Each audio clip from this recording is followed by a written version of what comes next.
Tu te marres déjà, c'est bien. Dans la joie et la bonne humeur. Donc aujourd'hui, j'ai le plaisir d'interviewer Laura Pinson. Bonjour Steve. Ce que je vais te demander pour commencer, c'est ce que tu peux te présenter. Oui, je peux. Par quel bout? Je sais pas trop. Ce qui va venir en premier, je crois, c'est que j'aime me définir en tant que chercheuse. Ça te va si je commence par ça? Bah, c'est surtout ton interview à toi. Alors, chercheuse dans quel domaine? Alors, chercheuse dans le domaine de qu'est-ce qui nous anime de l'intérieur. Alors, j'ai commencé sur le domaine de la sexualité en particulier, il y a plus de 10 ans de ça. Je peux aussi me dire thérapeute, c'est une grosse partie de mon être et de mon travail. Coach, les deux se rejoignent. Et formatrice aussi de ce que j'appelle des héroguides. Et je suis du coup moi-même héroguide, et c'est important pour moi parce que c'est l'envie de créer une nouvelle façon d'accompagner les personnes qui se posent des questions sur qui ils sont, sur comment ils peuvent accéder à plus d'épanouissement, notamment dans l'intimité. Moi, ce qui me motive fondamentalement, c'est la question de l'union, et notamment de l'union amoureuse. C'est ce qui m'a porté pendant des années, c'est comment rester avec quelqu'un plus d'un certain nombre d'années et en se nourrissant mutuellement. Et donc mes recherches, c'est beaucoup sur qu'est-ce qui se passe à l'intérieur de chaque individu dans l'intimité et qu'est-ce qui se passe entre deux individus dans l'intimité. Donc c'est ce que j'appelle l'intra-psychique et l'inter-psychique, à l'intérieur et entre deux. Et voilà, ça fait des années que j'explore plein de modalités thérapeutiques, psychologiques et d'outils pour se connaître, se comprendre, soi-même et à deux. D'accord. Alors moi, je t'ai connu dans le cadre de l'école des Arsaliens, Ouais. où tu interviens. Ouais. On va en parler tout à l'heure parce que justement, on revient. Hier, j'ai filmé un cours que tu donnais. Il y avait 16 personnes, il y avait du monde. Hein. Ouais. Mais avant tout ça, pour qu'on comprenne ce qui t'a motivé à créer ces fameux hérotypes dont on va parler, c'est un peu le sujet de l'interview, ce serait bien que tu parles de ton parcours avant. Qu'est-ce qui t'a amené à t'intéresser à ça? Alors, pour faire court, je dirais que ça a commencé mon parcours dans ce domaine-là, je vais avoir 25 ans, par des souffrances amoureuses. Pour moi, le point de départ, c'est vraiment ça, c'est une suite d'échecs. Alors de couple, je suis en couple depuis que j'ai 13 ans. En fait, c'est vraiment pour te dire à quel point c'est mon obsession. Et ça tenait généralement 2-3 ans, 7 ans. Et c'est au bout d'une relation de 7 ans qui s'est finie de façon très très violente et douloureuse que je me suis dit faut que je comprenne comment ça se passe et est-ce que c'est moi qui crée ça. C'est parti aussi d'une volonté de prendre mes responsabilités. Une relation qui s'arrête, c'est toujours douloureux, mais qu'est-ce que tu appelles violent? Parce que là, le mot est fort. Tentative de suicide de sa part. Il était anglais, c'est ses parents qui ont dû venir de l'Angleterre pour le récupérer parce qu'il était. Enfin moi, je pouvais plus le gérer, je me sentais pas en sécurité. Lui était complètement détruit. Moi, je me suis bien reconstruite derrière. Mais lui plus difficilement. Enfin pour moi, donc il y a aussi émotionnellement quelque chose que je continue à travailler, qui est une espèce de culpabilité. Oui. Ça m'étonne pas. Ouais. Voilà, d'avoir fait du mal. Alors même si évidemment on était co-responsable. Hein, il y avait des choses qui n'étaient pas admissibles dans son comportement. Mais voilà, je me suis quand même posé la question de qu'est-ce que moi j'aurais pu faire différemment pour que ça fonctionne entre nous, soit au moins pour se laisser sans tant d'hostilité quoi quasiment et de douleur. Et il y avait plein de choses que je comprends de lui aujourd'hui avec les outils que j'ai, mais que je comprenais pas et que je comprends de moi aussi dans la façon dont on était en friction. Suite à cette séparation, j'ai eu une sorte de, alors j'aime pas trop ce mot-là et en même temps je l'aime beaucoup, mais d'éveil, c'est-à-dire que ça m'a tellement choquée, bouleversée. Je suis allée du coup très loin dans chercher des solutions spirituelles en fait, parce que en plus j'ai une espèce de dépression latente, mais depuis toujours j'ai un fond un tout petit peu dépressif, et donc là j'avais vraiment plus envie de vivre. Comment favoriser, ouais. Voilà. Et en même temps il y avait aussi une pulsion de survie au milieu de tout ça, et je me souviens de moments en fait paradoxalement de béatitude, comme si je transperçais un petit peu l'ego, l'identité, et que j'allais toucher une forme d'amour inconditionnel à la fois de lui, de moi. Donc il y a quelque chose de majeur pour moi qui s'est passé à ce moment-là. Donc après cette relation, tu cherches des réponses donc? Oui, alors j'avais déjà commencé à en chercher un peu avant, parce que j'allais déjà pas bien avant la séparation. J'en avais trouvé, du coup j'ai commencé une thérapie individuelle en analyse psycho-organique avec une thérapeute absolument extraordinaire. J'ai fait aussi de la thérapie de groupe, je le dis parce que c'est important du coup, même dans ce que je fais aujourd'hui, j'adore les formats de groupe, je trouve qu'il y a des guérisons qui se font quand on est en groupe qui sont irremplaçables. Et du coup voilà, j'ai fait les deux de façon très intensive. Et ta thérapeute, elle s'appelle comment? On peut peut-être la citer. Oui, on peut la citer, elle s'appelle Muriel Jean. Et je crois qu'elle est directrice aujourd'hui de l'école d'analyse psycho-organique, et voilà, elle est extraordinaire. Et petit à petit, donc elle m'a aidée à retrouver une acceptation de moi-même, qui est aussi le gros travail qu'on fait avec les hérotypes. C'est beaucoup aller réintégrer des parts de soi, c'est aller aimer ce qu'on s'est interdit d'aimer en fait, d'une certaine façon. Et elle m'a encouragée à aller explorer de plus en plus. Je pense qu'elle sentait que j'avais une sensibilité, qu'il y avait des choses que j'avais besoin de comprendre. Et donc c'est une époque où j'ai commencé aussi à m'intéresser à plein de choses, à l'invisible en fait, à essayer de comprendre mais qu'est-ce qu'on ne voit pas chez les êtres humains dans leur fonctionnement, mais qui quand même les agit de l'intérieur. Quand on fait de la thérapie, c'est ça qu'on voit, c'est qu'on est agi de l'intérieur par des mécanismes inconscients. Et donc j'avais commencé à ce moment-là cette conscientisation de l'inconscient, qui est aussi ce qu'on fait avec les hérotypes. Et puis de fil en aiguille, alors je me suis remis dans une autre relation qui a été tout aussi souffrante que la précédente. Je me suis dit mais c'est pas possible, je ne m'en sors pas. Et j'ai eu besoin de tout couper. Je crois qu'il y a eu un espèce de déclic. Je me dis ok, en fait, faut que je parte et que je parte toute seule, parce que comme je te dis, je suis en couple depuis que j'avais 13 ans, donc je m'étais construit identitairement avec quelqu'un, tout le temps autour de l'autre, autour de l'homme, et je me suis dit, il faut que j'arrête ça. Ce qui donne la sensation quand tu le dis que tu t'es pas assez construit toi-même avant de construire ton couple. Exactement, je pense que c'était une partie du problème. Et donc c'est là où à la base j'ai voulu faire un tour du monde. C'était ça mon idée. Donc et le premier billet d'avion que j'ai pris, c'était un aller simple pour Bangkok. Je suis partie à Bangkok avec mon sac à dos. En Thaïlande. En Thaïlande. Alors, je sais que tu avais la curiosité de mais pourquoi la Thaïlande? Je viens de mieux comprendre déjà voilà. Un petit peu, mais il y avait une intention de me former au yoga, parce que ça a été aussi avec la thérapie individuelle et de groupe une des choses qui m'a beaucoup aidée. Et j'ai entendu parler d'une école qui était une école de yoga et aussi une école de tantra. Et ça m'intriguait beaucoup, le tantra, parce que un des symptômes douloureux dans mes relations et mes fins de relations, c'était la sexualité. Alors, juste avant, pour ceux qui connaissent pas, est-ce que tu peux dire ce que c'est que le tantra? Ah oui, pardon.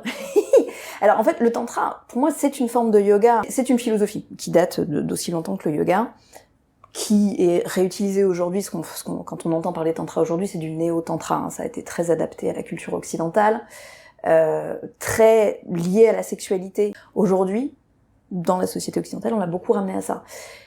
Et c'est super aussi. Un aspect sexuel ou en tout cas une vision très orientée sexualité. C'est devenu une autre façon, quand on parle de tantra aujourd'hui, c'est devenu une autre façon de vivre la sexualité, avec un angle spirituel, avec une présence, il y a plein de choses super. Moi, je suis à fond pour le néo-tantra aussi.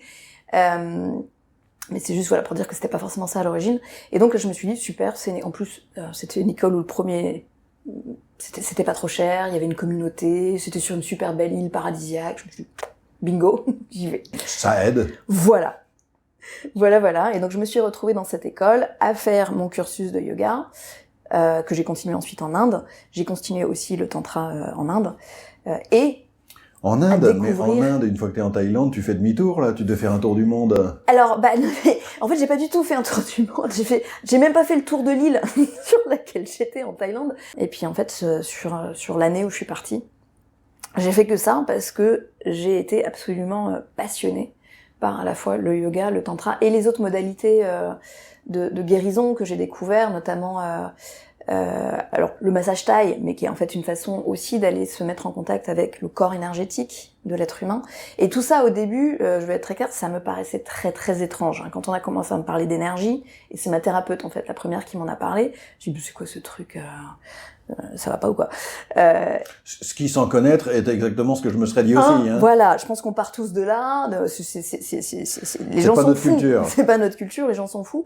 Et en fait, à force d'avoir des sensations physiques qui étaient indéniables et qui étaient effectivement reliées à des phénomènes énergétiques, et de voir la transformation intérieure aussi indéniable liée à des pratiques énergétique, que ce soit le yoga, qui est une pratique énergétique, ou certaines formes de massage, etc. Je me dis, en fait, je suis obligée de me rendre à l'évidence qu'il y a une réalité derrière ça, et que c'est pas parce que je peux pas le voir avec mes yeux, et que c'est pas prouvable scientifiquement que ça n'existe pas. Il y a quelque chose là, et quelque chose qui est en plus qui change la vie, quoi. Et c'est là, en fait, qu'ont démarré mes recherches sur les hérotypes. Alors, depuis tout à l'heure, tu as beaucoup parlé, tu l'as déjà dit plusieurs fois, ce mot-là, hérotype. Alors, oui. Qu'est-ce qu'un hérotype ?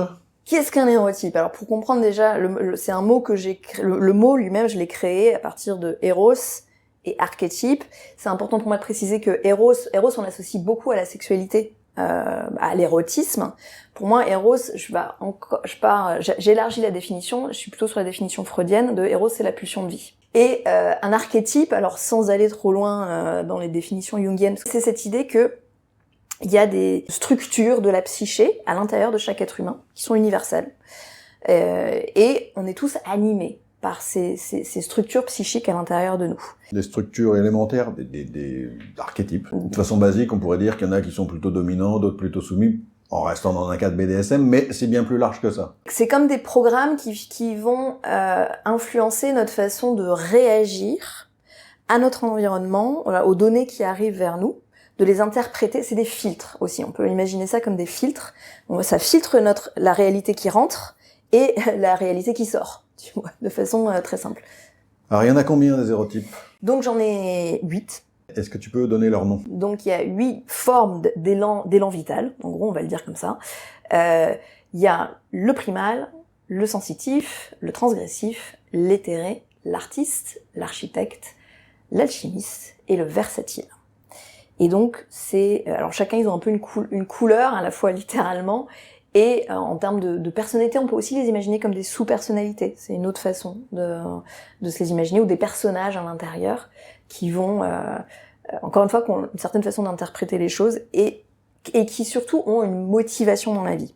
Et les hérotypes, c'est aussi une façon de comprendre les motivations universelles qui s'expriment quand même plus ou moins dans chaque individu. Il y a certaines motivations qui s'expriment très fort dans certains individus et d'autres moins. Et donc, étudier les hérotypes, c'est un peu étudier notre système de motivation dans la vie en général, dans toutes les relations. Ça marche, même si pour moi mes recherches ont commencé autour de la sexualité, je me suis aperçue qu'en fait, comme Eros, c'est l'élan de vie en général, ça marche partout en fait. Et il y a de plus en plus de choses qu'on peut éclairer avec les hérotypes.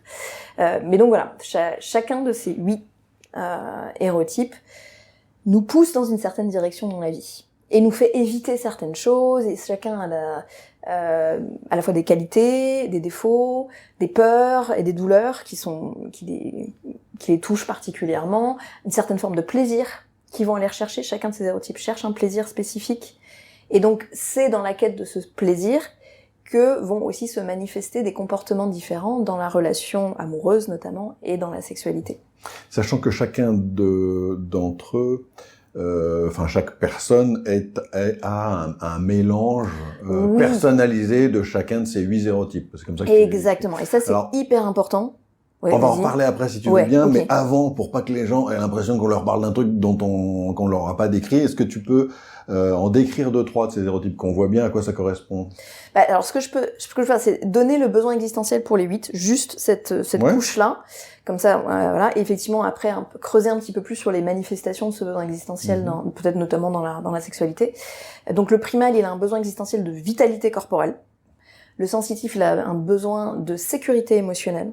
Le transgressif, de liberté personnelle. L'éthéré, d'unité universelle. L'artiste, de beauté, matérielle ou immatérielle. L'architecte, il a un besoin de productivité rationnelle.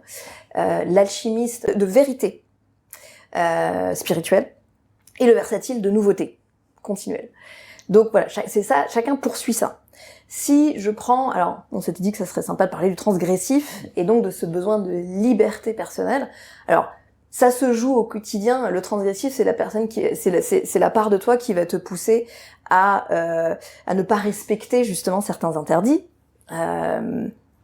J'ai un exemple très dans la vraie vie d'une jeune femme qui disait bah moi en fait il y a une rue près de chez moi qui est en sens interdit et j'adore la prendre en sens interdit, ça me donne des et donc il peut y avoir alors parfois on le fait juste parce que ça nous arrange et parfois on prend un plaisir à transgresser donc un interdit, à ne pas subir les normes. Il y a quelque chose dans le transgressif, dans cette idée de liberté personnelle, de dire bah non, je vais pas me laisser imposer, notamment par la société, mais ça commence même avec les parents. Moi, je vois du transgressif chez mon fils de 3 ans, la phase du non, et la phase aussi du renversement de l'autorité des rapports de pouvoir. C'est ce que je citais dans le cours hier, qu'on joue à la police, et puis c'est lui la police qui me met en prison, moi maman.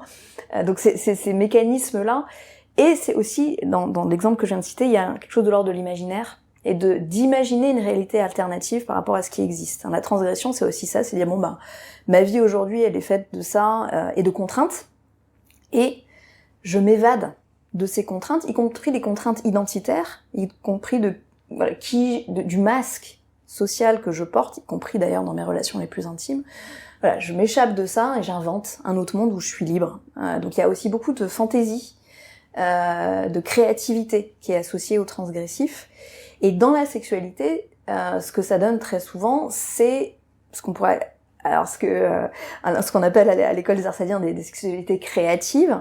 On pourrait appeler ça aussi des sexualités alternatives, c'est-à-dire qui sortent des conventions culturelles, sociales, qui en gros recommandent le missionnaire le soir avant de se coucher, avec préliminaire si on a de la chance, orgasme simultané, c'est la panacée, et puis dodo. Voilà. Et en plus très hétéro-genré, tout ça. Donc ça c'est ce qu'on appelle la sexualité vanille. Et le transgressif, c'est tout ce qui va en dehors de ça. Alors, le transgressif, ça peut être à un tout petit niveau, ça peut être juste allumer la lumière, ça peut être transgressif si on a l'habitude de toujours l'éteindre. Et ça peut aller vers faire l'amour dans un lieu public, des choses assez classiques, assez mignonnes, j'ai envie de dire, jusqu'à des choses beaucoup plus qui vont beaucoup plus loin dans le côté jeu de rôle, jeu de pouvoir, et jeu avec des choses qu'a priori on n'associe pas à la sexualité, par exemple l'association plaisir et douleur, mais ça c'est vraiment une partie du transgressif. Donc si on apprécie les relations BDSM, ouais, de domination-soumission en particulier, tu en parlais il y a un instant, on peut imaginer qu'on a ce côté transgressif, cet hérotype qui est peut-être plus marqué que les autres côtés. C'est ça, absolument. Alors ça veut pas dire qu'on n'a pas les autres hérotypes aussi, et ce que tu as vu dans le cours d'hier, c'est à quel point tous les hérotypes se mélangent. C'est pour ça que c'est important de dire on a tous les hérotypes en nous, et ce qui est rigolo, c'est de voir comment ils peuvent s'articuler pour créer cette richesse, cette profondeur, etc. Donc, effectivement, dans le milieu BDSM, il y a beaucoup de transgressifs, c'est probablement une des communautés de formes de sexualité où il y a le plus de transgressifs. Mais il y a d'autres choses. Et alors j'ai été étonné parce que pendant le cours hier, on était quand même dans un cours de l'école des arts sadiens, on aurait pu s'attendre à retrouver beaucoup de transgressifs, et à un moment pendant le cours, tu leur demandes aux stagiaires, ils étaient 16 quand même hier, à dire quels sont leurs a priori, en tout cas à un moment donné, puisque ça peut évoluer avec le temps, tu leur demandes quels sont leurs 2 hérotypes a priori dominants. Oui. Moi, je m'attendais benoîtement, j'ai envie de dire, à retrouver du transgressif partout, avec un deuxième, ouais. Et puis pas du tout. Et pas forcément. Et pourtant d'une dame qui disait qu'elle était domina. Et je regardais ces 2 principaux, j'ai fait preuve de curiosité, on le retrouvait pas dedans. Et oui. Ce qui fait que finalement, c'est pas forcément gênant, et puis tout dépend aussi de la façon dont on se perçoit. Oui. C'est la façon dont on se perçoit, c'est les besoins qu'on met le plus en avant, c'est la question aussi un petit peu de par quoi on a besoin de rentrer pour arriver dans le transgressif ou dans n'importe quel hérotype, et des conditions nécessaires. Et assez souvent, je sais pas quel était le cas de cette dame-là, mais moi je connais beaucoup de personnes qui ont besoin d'artistes et de sensitif comme condition pour entrer dans le transgressif. Donc c'est-à-dire qu'ils ont besoin, alors dans le sensitif, qu'il y ait une sécurité émotionnelle minimum. Et donc dans les petits exercices qu'on a fait dans l'atelier hier, l'idée c'était bon, prenez un scénario transgressif, ok. Là va y avoir des fouets, enfin un truc plutôt de BDSM, mais qu'est-ce qu'on met autour? Si on amène l'érotype sensitif, si on demande à l'érotype sensitif ce qu'il en pense et ce qu'il a envie d'ajouter, qu'est-ce qu'il ajoute? Et souvent il ajoute une conversation avant la rencontre sexuelle où on va poser un cadre qui va se sécuriser, qui va permettre de dire voilà c'est quoi les limites qu'on veut pas dépasser, et ça on le trouve beaucoup en BDSM. C'est même condition d'un BDM sain, c'est ça. C'est un minimum ou plutôt un maximum de communication avant. Voilà. Déjà pour la sécurité, pour vérifier le consentement, tout un tas de choses. Voilà, le consentement est hyper important, et ça c'est plutôt sensitif. Le consentement, c'est un des besoins fondamentaux du sensitif, qui a donc ce besoin de sécurité émotionnelle. Dans le lien à l'autre, il a besoin que le lien à l'autre soit sécure et qu'il y ait une confiance. Et ça, c'est indispensable en fait dans le BDSM. Donc en fait, il y a beaucoup de sensitif dans le BDSM. Une autre forme d'expression, de manifestation du sensitif, ça va être la sensualité. Et dans le toucher, autant le toucher transgressif, généralement c'est plutôt l'impact, par exemple, est plutôt transgressif, tout ce qui est piquant, tranchant, quand ça claque, tout ce qui est aussi joué sur le suspense, la tension, tu vois, il y a l'intrigue, tu sais, la fessée, typiquement, tu sais pas quand est-ce qu'elle va tomber, donc il y a ce frisson et ça, donc ça c'est une forme de transgression, mais bien souvent, et ça le rend encore meilleur, dans la fessée, il y a aussi de la caresse, il y a aussi de la douceur. Et ça, c'est le côté sensitif qui vient s'allier au transgressif pour le rendre encore meilleur. Un exemple. Je me suis posé aussi une question en les écoutant hier, tes stagiaires, tes élèves, c'est que à partir du moment où on commence à avoir une bonne expérience du BDSM, de diverses pratiques, ou d'une pratique en particulier mais qu'on a bien poussée, est-ce que finalement ça rentre plus, on finit par avoir du mal à voir ça comme transgressif puisque c'est notre normalité? Oui, c'est le paradoxe. Alors le transgressif est plein de paradoxes. Moi, c'est un de mes neurotypes préférés parce qu'il est d'une complexité, notamment en termes de mécanismes psychiques, de qu'est-ce qu'il y a en jeu dans le transgressif. Et effectivement, paradoxalement, il peut y avoir une codification dans l'univers BDSM notamment, et effectivement des règles très précises. Alors du coup, on est quand même dans le transgressif dans le sens où c'est quand même des pratiques qui sont hors normes, mais on recrée une norme. Et c'est en fait le besoin psychique du transgressif. Il y a un rééquilibrage psychique qui se fait dans la reprise de pouvoir, d'une puissance qu'on aurait perdue, et dans le fait de recréer comme ça des normes, des règles, quelque chose de très précis. Il y a une reprise de contrôle, il y a une forme de contrôle, et donc quelque part, on est toujours dans la liberté. Mais le paradoxe, et c'est là où le transgressif tombe un peu dans ce qu'on appellerait l'ombre, c'est que il peut s'emprisonner lui-même. Dans sa quête de liberté, il peut se retrouver en fait dans une anti-liberté, et c'est le cas aussi des fétichismes qui peuvent être enfermants. Donc il y a quand même cette pulsion de liberté, mais sur le chemin, selon ce qui se passe dans la psyché, on peut créer l'inverse. Et c'est ça qui est passionnant aussi, c'est-à-dire que même s'il y a une quête de liberté, on a beaucoup la contrainte aussi avec le transgressif, s'attacher. Donc moi j'ai plein de gens qui me disent mais c'est l'inverse de la liberté si je me fais attacher. Sauf que je choisis librement de me faire attacher. Donc je choisis la contrainte. Et c'est ce paradoxe où en fait je récupère la liberté en choisissant de la céder.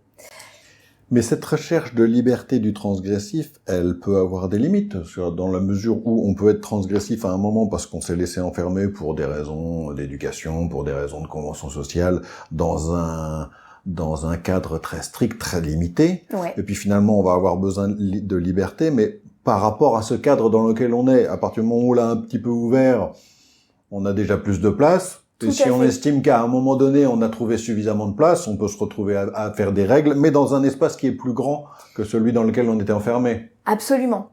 Absolument. Et quelque part, le transgressif se déplace. C'est-à-dire que quand on a fait sauter une certaine forme de censure, c'est plus transgressif, comme tu le disais, de faire ça. Donc, soit, à ce moment-là de notre vie, on a moins de transgressivité, soit on va trouver une autre limite à dépasser, un autre endroit, d'autres règles à faire sauter. Voilà. Le transgressif se déplace. Alors, je parle rarement de moi, mais je me suis étonné hier parce que je m'étais dit, je vais forcément être un peu transgressif, mais transgressif d'une façon qui n'est pas forcément uniquement liée à ma sexualité. J'aime bien faire sauter un petit peu les barrières, forcément.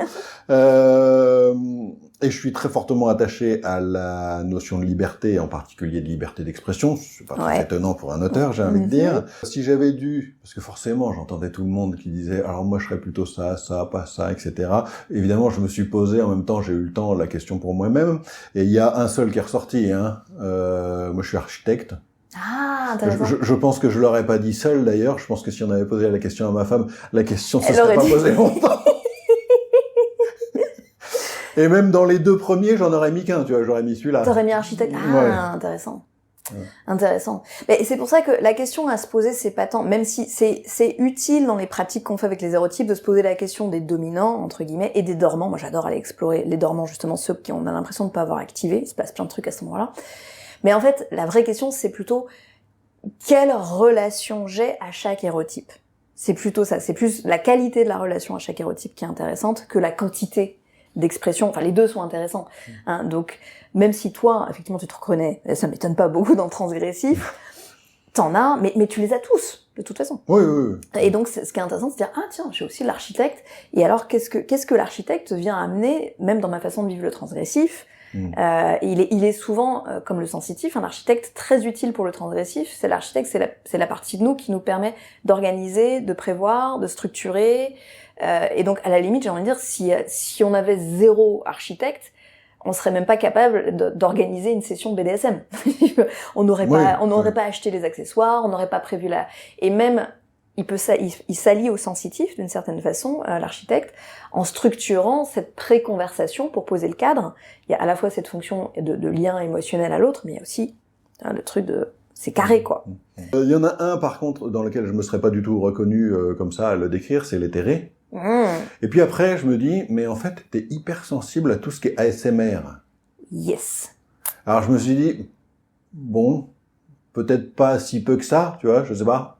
Alors, effectivement, c'est un des hérotypes où, a priori, les gens sont plus, c'est bizarre, c'est celui qui fait le plus New Age, j'ai envie de dire. Clairement, hein. Voilà.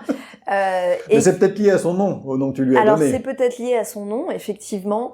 J'ai essayé de trouver des noms à chaque fois qui sont neutres, où on peut trouver à la fois du négatif et du positif, et moi ça m'intéresse toujours de voir comment les gens prennent le nom et s'ils voient du positif ou du négatif dans le nom. Et donc éthéré, il y a ce côté dans le négatif un peu perché, hein.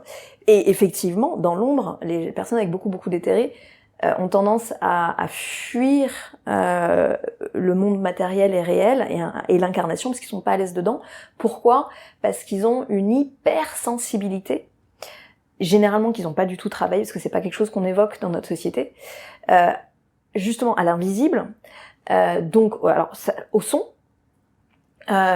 aux énergies des gens. Ces gens, souvent les personnes avec beaucoup d'éthéré, tu les mets dans une foule, ils peuvent pas, quoi. Il y a trop d'infos, en fait. Comme ils sont très éponges, très sensibles, donc ils peuvent avoir tendance à être agoraphobes. Généralement, ils ont besoin de silence, ils ont besoin d'espace, et y compris dans la relation amoureuse et dans le couple, et dans la communication, ils ont besoin de temps pour processer l'information. Donc s'ils sont avec quelqu'un qui a moins d'intérêt et qui arrive en mode allez, vas-y, qui a envie de résolution directe et qui balance plein d'infos et qui attend une réponse immédiate, les éthérés, ils figent. En fait, il faut le temps que toute l'information s'intègre et soit traitée. Donc oui, si t'es sensible à la ASMR, souvent c'est ça. Ouais. Et dans le transgressif, on peut jouer avec ça, tout ce qui est le jeu sur l'espace et l'anticipation. Ça plaît aussi aux éthérés qui ont besoin donc de cet espace. Ouais. Et donc le contact sans contact, d'une certaine façon, ça peut être c'est là qu'il peut y avoir un mariage. Ouais. Plus j'assistais au cours hier et plus je trouve ça très sympathique parce que et quelque part je rentrais dans le jeu alors que j'étais pas convié, j'ai envie de dire. C'était assez amusant. Alors justement, je voulais revenir sur ce sujet-là avec toi parce que moi, quand tu as commencé à m'en parler, oui. D'ailleurs, c'est pas toi qui as commencé à m'en parler, c'est Angeline, qui était présente au cours hier, et je me suis dit, ça correspond pas à ma façon de voir les choses, parce que je me suis dit, comme ça, sans en savoir plus, j'en avais pas encore parlé avec toi, je me suis dit, c'est une façon de remettre des gens dans des cases, tu vois. Et je me suis dit, en plus, 8 cases, bof, comme ça, sans en savoir plus. Heureusement, je suis ouvert d'esprit, je suis allé plus loin. Je me suis dit, bon, il y a un cours. T'en parles à plein de personnes. Angeline, quand elle en parle, elle a les yeux qui brillent. Je me suis dit, il faut que je m'intéresse à plus que ça. et en fait, j'ai découvert deux choses. D'abord, effectivement, ils sont tous en communication les uns avec les autres, ce qui fait que bien au-delà de 8 archétypes, ça donne tout un tas d'infinies possibilités. Ce qui est intéressant pour s'y retrouver. Et surtout, j'ai vu tes 16 stagiaires là, ça leur plaît parce qu'ils arrivent avec cet outil, parce que c'est un outil, à se comprendre eux-mêmes mieux que sans cet outil-là, quoi. Ouais, tout à fait. Et t'as vu comment ils se sentaient à la fin? Le mot qui est revenu le plus, je crois, c'est joyeux. Parce qu'il y a quelque chose de joyeux dans la réintégration de tout ça, et je comprends qu'effectivement on puisse le voir comme des cases, et c'est le problème de l'hérotest, qui est un peu le quiz qui permet de voir son hérotype dominant.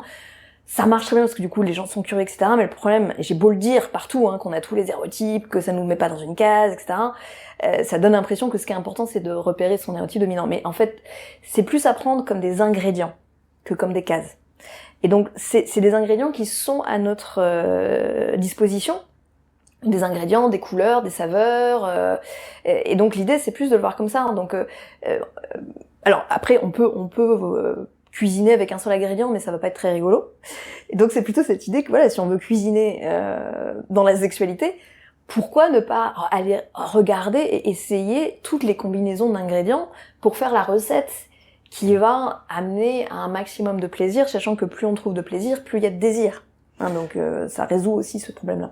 Il y avait un deuxième intérêt aussi à l'utiliser, je trouve. Enfin, j'en ai 3 en tout, mais je vais commencer par le deuxième. C'est que l'objectif, c'est pas juste de comprendre qui on est, mais de permettre de mieux s'associer avec quelqu'un, ou en tout cas de mieux comprendre la personne en face, pour éventuellement mieux répondre à ses envies, ses besoins, et puis que lui réponde mieux, enfin que dans un couple, dans une société, on se comprenne mieux. Oui, c'est cette idée que pour s'épanouir, il faut aller nourrir certains besoins de façon autonome, et évidemment en couple on a aussi envie que notre partenaire participe à combler ses besoins. Alors faut pas en attendre trop, mais bon c'est quand même logique d'avoir envie de faire ça ensemble. Donc, disons que s'il y a compréhension, c'est plus facile ensuite de répondre aux envies de l'autre, alors que s'il n'y a pas de compréhension, c'est mort. C'est impossible. Et moi, c'était parti beaucoup de ce constat-là, qu'on a tendance à projeter notre propre fonctionnement sur l'autre, et de dire, si moi j'ai besoin de ça, l'autre aussi il a besoin de ça. Alors qu'en fait, non. Et donc il y a beaucoup de malentendus qui se mettent à cet endroit-là. Il y a aussi plein de gens qui se comprennent même pas eux-mêmes, qui suivent juste des injonctions de qu'est-ce qu'ils ont entendu qui devrait se faire, et qui en plus du coup sont à côté de la plaque par rapport à leurs besoins. Donc il y a le pire du pire, c'est je connais même pas mes besoins, donc je me laisse faire par la personne qui éventuellement les connaît mieux, ou si personne ne connaît ses besoins, on fait ce qu'on a vu faire dans des films porno. Voilà, ça c'est un peu le pire du pire. Ça c'est vraiment le pire du pire. C'est le pire du pire. Deuxième étape, moi je connais pas je connais mes besoins, mais je pars du principe que l'autre a les mêmes, je projette mes besoins, et du coup soit l'autre s'adapte à moi et c'est l'autre qui souffre, soit on est en friction, on n'est pas d'accord, et au bout d'un moment il y a plus de plaisir, il y a plus de désir, il y a plus d'union. Soit je comprends mes besoins, et donc ça c'est ce qu'on commence à faire avec les hérotypes, c'est ce que j'appelle la phase de la compréhension compassionnelle. Je comprends mes besoins, je comprends les besoins de l'autre, ils sont différents, ça peut être difficile à vivre. Au début, il y a certains couples, quand ils s'aperçoivent de leurs différences, il y a un côté de mais comment on va faire, on va jamais y arriver. Qu'est-ce qu'on fait ensemble? Qu'est-ce qu'on fait? On n'est pas, voilà, c'est la question de la compatibilité. Ça arrive toujours au moment, mais on n'est pas compatible. Et si, et même même si ça a l'air plus facile a priori d'être avec un partenaire qui a le même profil hérotypique, à court terme, sur le long terme, on stagne. En fait, et alors sauf si c'est deux versatiles. Bon, mais comme on est sur Terre pour être en permanence en mouvement, en évolution, quand on est avec un ou une partenaire qui semble pas avoir le même profil, ce qui se passe, c'est la phase d'après la compréhension compassionnelle, j'appelle ça l'expansion intentionnelle. C'est-à-dire que j'ai compris que l'autre a des besoins, j'ai compris que vu mes besoins, je suis pas forcément équipée pour aller nourrir l'autre. Peut-être que je peux apprendre, en fait. Peut-être que je peux ouvrir ces portes que j'ai fermées à l'intérieur de moi, peut-être que je peux aller essayer ces ingrédients que j'ai mis de côté. et me rendre compte que finalement ça m'amuse aussi. Et donc il y a cet enrichissement intérieur motivé par l'harmonie à deux. Et pour moi c'est ça la magie du couple, c'est que alors c'est challengeant et pour certaines personnes c'est impossible, il y a des gens qui veulent pas faire ce chemin-là. Moi c'est ce que j'appelle les dynamiques initiatiques, c'est-à-dire que quand il y a tension parce que on est différent, qu'il y a une apparente incompatibilité, en fait c'est le signe que on a l'opportunité d'apprendre l'un de l'autre, d'apprendre ensemble et de s'enrichir. Alors il y a une troisième chose que j'ai trouvé très intéressante dans tes hérotypes, je pense que c'est un instrument facilitateur de compréhension des traumas qu'on a pu vivre et éventuellement un instrument facilitateur de résolution en quelque sorte de ces traumas. En tout cas, leur compréhension permet de mieux les vivre, quoi. Je le vois surtout comme un outil pour créer une nouvelle intimité, une nouvelle sexualité où on prend soin de soi et de ses besoins. Et effectivement, quand il y a eu trauma, on a d'autant plus besoin de prendre soin de soi ou que l'autre prenne soin de nous, et ça peut prendre des formes différentes. Le trauma est souvent lié à du transgressif. Le transgressif est une façon de rééquilibrer la psyché, souvent suite à un trauma. Ça peut aussi mener au contraire à des endroits d'évitement de la sexualité. C'est comme si le transgressif c'était une façon de continuer à vivre la sexualité même s'il y a eu trauma, sous certaines formes qui nous permettent de rejouer. Alors c'est un peu cliché, et c'est beaucoup plus complexe que ça, mais de rejouer une partie du trauma, mais en l'ayant choisi. Donc en reprenant le contrôle qu'on avait perdu lors du trauma. Alors, comme je l'ai dit, j'étais pas convaincu au début. Le cours a changé quelque chose. Alors, j'invite en particulier les gens qui se cherchent à venir y assister. Je trouve ça très sympathique. Ouais. Et par ailleurs, j'allais dire, je les invite pas trop fort parce que tu vas être vite débordé. Mais j'invite d'une façon générale d'ailleurs les gens à se rapprocher, à s'intéresser à l'école des Arts Sadiens. Ton cours en fait partie, mais on peut aussi te contacter en dehors du cadre de l'école des Arts Sadiens. Tout à fait. Et puis, et je voulais terminer par ça, tu as formé ce que tu appelles les héroguides. Oui.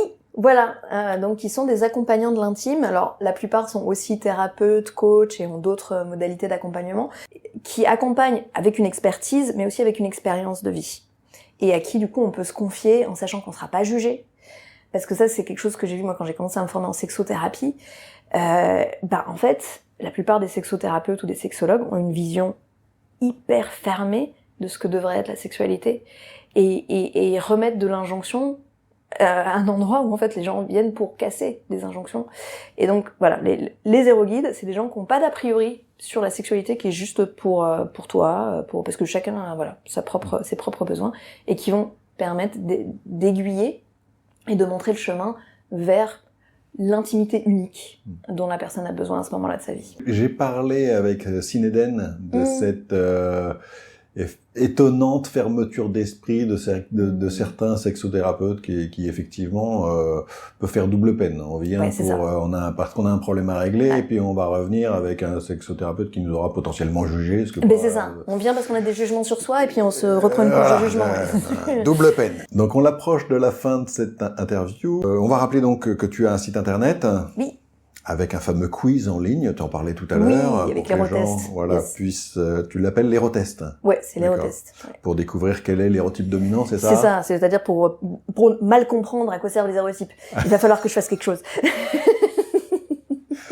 Sachant qu'effectivement, si on repart de là en se disant je suis, je sais pas moi, transgressif ou juste transgressif ou juste architecte ou juste hétéro et compagnie, évidemment, passe à côté. On passe à côté du truc. Mais ça, je pense qu'on l'a bien expliqué. Donc ceux qui sont allés jusqu'au bout de la vidéo, je pense qu'ils l'ont compris. Je vais les inviter à aller voir également le site internet de l'école des Arts Sadiens où ils peuvent te retrouver et s'inscrire à un cursus. Je te remercie. Merci à toi, Steve. D'avoir accepté mon invitation. Merci pour ce que tu fais.